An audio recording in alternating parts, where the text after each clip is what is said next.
I think that landed in our lap. That magic, whatever. We were just like, let's do it, and it fucking happened. We didn't even really think it was going to do that well, so we didn't even put a barcode on the record. It was really crazy.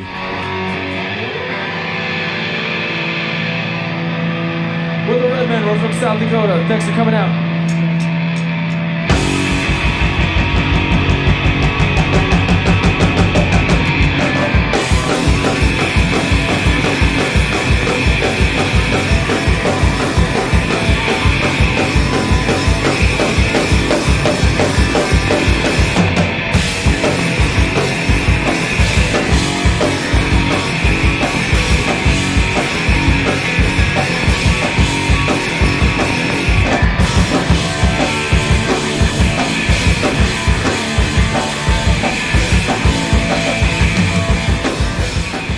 From the Reddmen, from an album that came out, Sons of the Morning Star. We're talking with Jay Waylon Porcupine. I'm wondering, how old were you and your bandmates when you got together in the Reddmen? I formed it when I think I was 16, I believe is probably the right accurate age.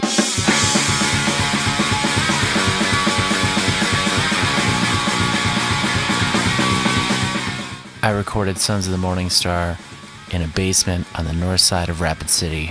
Most of the recording took place in March of 2003. Punk rock had evolved in my life from me smashing my drum kit and my guitar and playing as fast as I could and as loud as I could to it's like I become a DIY aesthetic.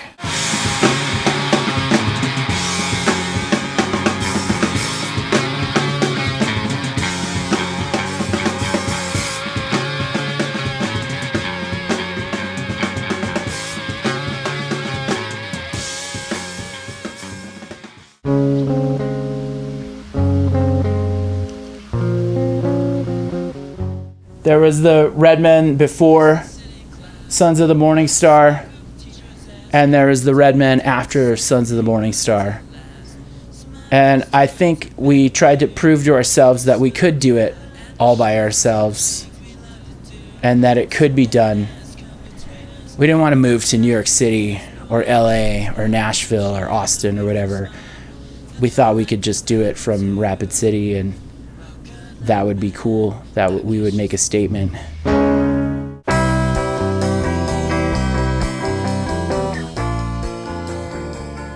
I remember being influenced by watching Watch Me Jumpstart by Guided by Voices and what they did with Propeller, where they put all the good songs on one record that they had at the time, and then they were gonna just call it quits. And I said, I think that's a pretty good way to do it. We should do that too. We'll make one record and we'll just call it. We'll just leave it and we'll walk away from this band.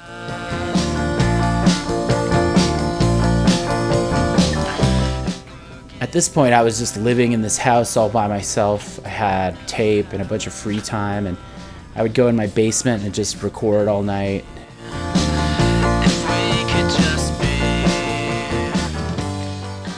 I was pretty confident and pretty just excited. We haven't had a full length or a whole record out, so I mean it was new, a little bit new.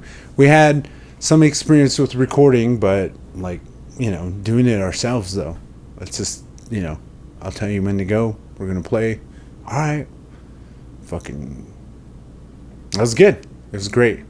I was always trying to get him to sing and play all the time. And he just really wasn't into it, I don't think.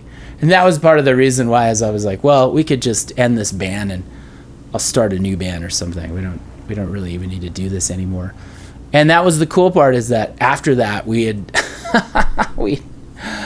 it sent us down this road where we were like, okay, now we're playing shows. Now we're just figuring it out. These guys grew up playing pop punk in the 90s, where, prerogative number one was playing at Mach 10 hyperspeed with really tight stops and stuff. So when John started writing mid-tempo songs, power pop songs, garage rock songs. These guys were already fully dialed. I mean, they were hitters. I remember I saw this picture of the Eiler set and how they recorded, and they had a Otari 5050 and a mixing console and like a DAT machine. And I was like, if they can do it, I can do it too. I just went for it. By the time I met John and started hanging out with him, the songs were already there. And I think he was sort of toying around with different ways to put a record together or get a recording that was formidable or professional or whatever constituted being able to call it an album. I think he had kind of grown frustrated with, that whole process and having to rely on other people to establish it. Got Miyo in to play. He was in California and he'd come back to play a couple shows. Rhythmically, he's just got this really great feel. He hits hard. He looks cool. Easy to work with. I mean, at this point, we had figured it out because before we had a lot of collaboration, and we had gotten to this point where I would just kind of direct him a little bit, and he would do what he does best, and he would just tear it down. Like fine-tuning the songs, I shouldn't even say it like that. It's not fine-tuning. It's like contributing my style, the way I play drums, to these songs for this record. I played drums on Sidewinder, Breakup Theology, Sticks to Snakes, Versace Thighs, Earthquake Eyes. 8 songs on the record, maybe. The references and nods on Sons of the Morning Star are maybe one of my favorite things about the record. Listening to it now, there are tons more that were lost on me at the time, but I think it's a genius songwriting tactic because if you get the reference, then you feel like you're part of the club. A lot of it was my own personal experiences and figuring things out for myself as a songwriter, and then kind of picking these songs from the past. And that was really what I wanted to accomplish, is have it be this large work, so where live it would just totally kick your teeth in, but on the record it was more like this kind of mixtape thingy that I used to make and hand out to my friends. So it was two different things, fighting for your attention. I remember we were just on a roll that night. That night we were doing the drum tracks. I think we did 5-6 songs that night, maybe more, I don't know. Just piling on as much shit, just after hearing the bass and the guitars and the fucking vocals and all the background shit on it, I was just like, oh my god, this is getting fucking crazy. Like, it was blown up for me. Miyo at that time was singing in drum groups and spent a lot of time on the powwow circuit, and he's always been really successful and well respected in that realm. So I know it was hard for him to try and split his time between those two worlds. My dad had a computer with Photoshop on it. John had a pretty clear idea of what he wanted for the artwork. Through a lot of trial and error, sort of learned what bleeds were and what layers were and that whole process the hard way. The Morning Star is sacred to the Cheyenne culture. It represents hope, and I wanted that hope to be represented on this disc. You know what? Right. We're actually we're gonna do something else for you guys. Cool. Because Kiwi here is the music director for Kiwi Shoe. She's responsible for all the crap you listen to. And so now I've blown that wide open. It's good crap. It's good crap, definitely. I'm not going against the crap. But I want to say that we're going to try and get some of your songs into our regular rotation. How does that sound to you? That sounds awesome. So you guys will be on a radio station. Yeah, that'd be cool. I would just listen to it at the skate shop that I worked at in high school, in this little boombox that we had in the corner, just over and over and over again. I just thought it was the coolest thing. That's another thing. We've had about 16 bass players since 1996. Just on and off, people coming and going all the time. Trevor's a new member of the band. Yeah, Trevor started last year, and it's been pretty cool. Like, he's kind of been our good luck charm.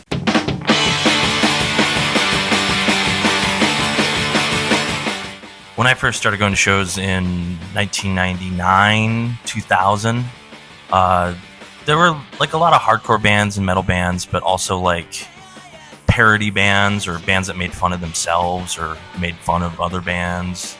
Just like kind of a general reluctance on anyone's part to take themselves seriously.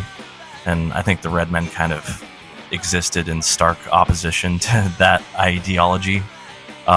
They were sort of what you see is what you get, and that seemed kind of like explicit and urgent compared to everything else that was going on at that time.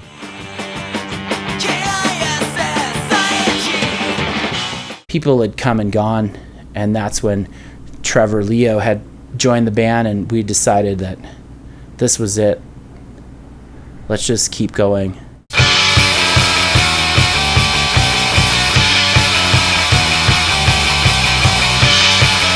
It became evident pretty quickly after we put out the record that the only reasonable course of action was to start touring and getting out on the road.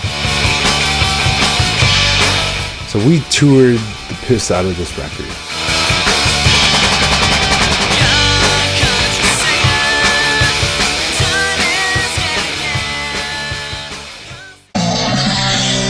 Trevor, did you try to fuck the camera? I did. I'm always trying to fuck the camera. I make love to it. Oh, I fucked it up, man. You know you did. Fuck, thanks a lot. Every day's I sound better every day. We're in Lexington, Kentucky right now. Hanging out on what's the street called? Limestone. They used to in this big house, they used to kill little babies. And I think they used that chair over there and they cooked them on that fucking grill. It's pretty outrageous. Whoop that trick, get him. Whoop that trick, get him.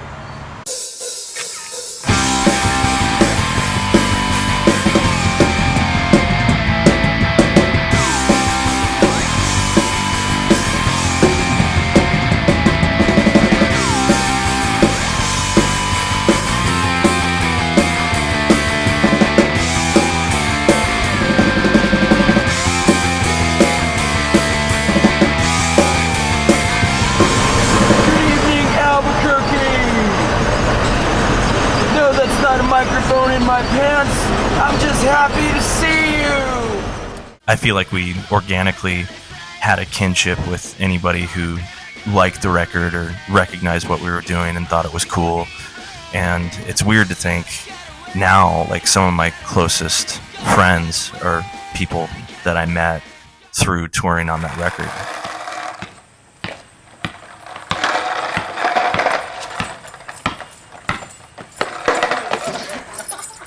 Whose turn is it? So I have to run from the road? That's my shot. From the road? Yeah, you can do it from the driveway. Fucking road. What did you do? Was it just a layup? Except you have to go like this. Where? Like that? Yeah, he did. Oh.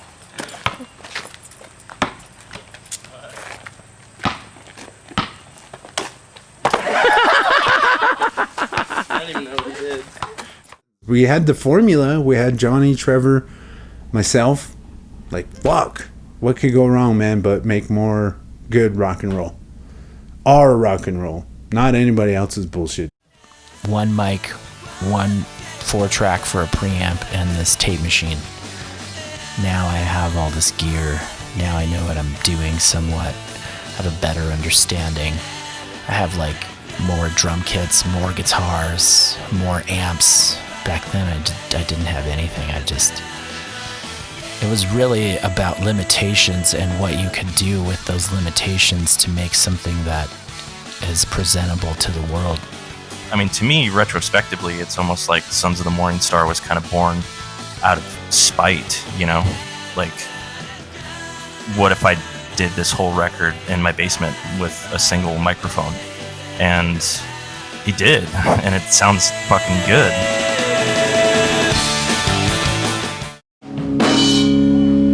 Hey, we're from Rapid City, South Dakota. We're the Reddmen. Thanks for coming out, everybody. Fucking awesome. Thanks to Fonzie, hooking this shit up. Or Kyle, sorry.